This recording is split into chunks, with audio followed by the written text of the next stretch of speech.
In this one, I'm excited. I want to talk about my concerns for the Swedish economy. And first of all, I just want to say that like anytime I ever mention anything negative about Sweden, people tend to get mad at me or like unsubscribe. And I just want to say that like I'm genuinely interested in this topic. I'm interested in like economies, and this is just a theory I have. I'm a random idiot on the internet, right? Don't take like financial advice from me and understand that this is mostly meant for entertainment, but like it's really what I genuinely believe. And that's why I want to tell you this. And also, like, I hope I'm wrong, right? Like, I want the Swedish economy to do well. And I don't like to talk about negative things here in Sweden, but I have some concerns. I want to talk about it.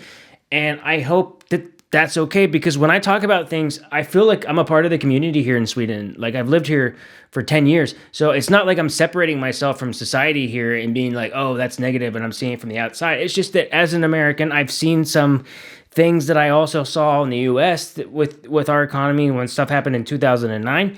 So I want to talk about it. And I hope that's all right. Number one is I am concerned and believe there's a really big chance that a lot of banks here in Sweden have been overlending money over the years. Now, when I first came to Sweden, I was kind of, I got a lot of things in the mail trying to lend me money, and it seemed like it would be relatively easy to do. It wasn't too difficult to get a credit card. And I mean, like maybe I was my first visa, who knew how long I was going to be in the country for. So that's why I thought it was weird to get like larger amounts of loans out. But I guess the longer I lived here, it makes sense that I would have more trust with banks. But I still feel like a lot of people here, what I met when I was younger, they had credit cards. So I think that some people could be really, really in debt. But on top of that, I've even like see in Linköping tons of like really expensive sports cars over the years. And I'm talking hundreds of thousands of dollars of cars and like relatively young people driving it. And I was like, do you own that?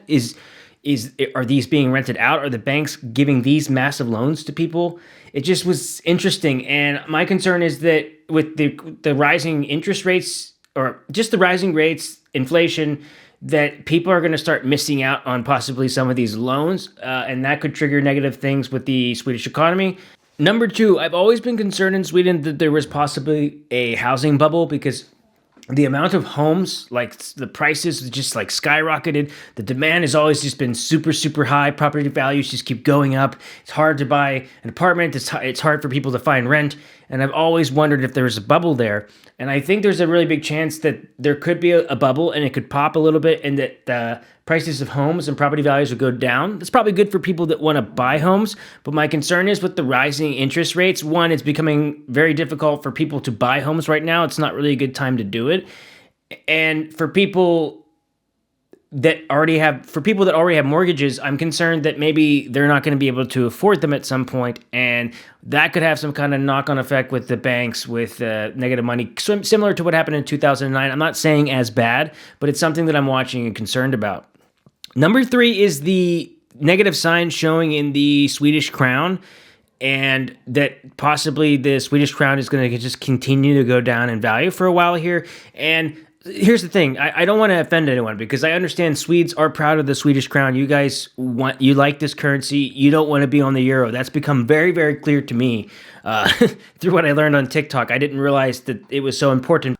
From what I understand, the original plan was you were going to switch to the euro in 1994, but since then I think there's been referendums and the population has decided that you want to keep the Swedish crown.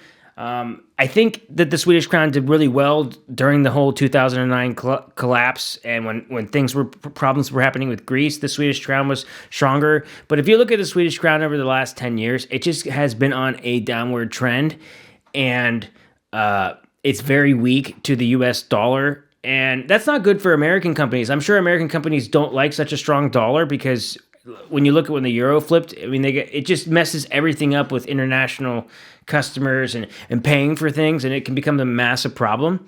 And I think like this, that the Swedish crown could fall another, I don't know, 10 to 20% possibly in spending power. And my concern is that the rising cost of food and other things in Sweden is causing the cost of living to go up. And I feel like I've always felt like people in Sweden are just like, they're not that far away from being in a bad economic situation. I mean, I think the government could help people if we had the taxes and stuff, so I don't want to like panic anyone. But I could just see how things could start to break down if the currency and inflation don't get under control a little bit more. People could miss payments, It's a possibility. I don't see the Swedish crown getting any stronger anytime soon, and the reason is it is my belief that the Swedish government is the most divided it's ever been. And that, to me, a divided government is a weaker government, and I believe a weaker government can lead to a weaker crown because, currencies are backed by governments, right? So if it's a weaker government, maybe people have a little bit less confidence in the Swedish crown. It's not really used a lot outside of Sweden. It's not like people are buying it and using it all the time, so it's pretty much backed by the government. I'm not saying that Sweden should switch to the euro now. It doesn't maybe make sense and maybe not even possible to do right now, but it's poor timing that all of these things are coming together. So it's these four things that have me concerned, where I could just see a knock-on effect of it being negative for the economy. I'm not saying that it's going to happen. I'm not saying all these things are happening at once, but I'm afraid that if they do all happen at once, it could have a bad effect, and that Sweden could have a really bad recession and possibly have some of the lowest growth out of all of Europe. And it's nothing against Swedes or Sweden. I just think when you're a smaller country, sometimes you're more prone to maybe getting hit bad in these kind of situations. It's just what I think. And I think Sweden is a strong economy for its size, absolutely. But, that maybe inflation, just all the different factors are just maybe hitting Sweden harder right now. And what's crazy to me too is I never really was bullish on crypto until I really thought about it, that if you're just holding Swedish crowns in a bank right now and you don't have it invested, I don't really know if there's any high yield savings accounts in Sweden. There might be, so correct me if I'm wrong.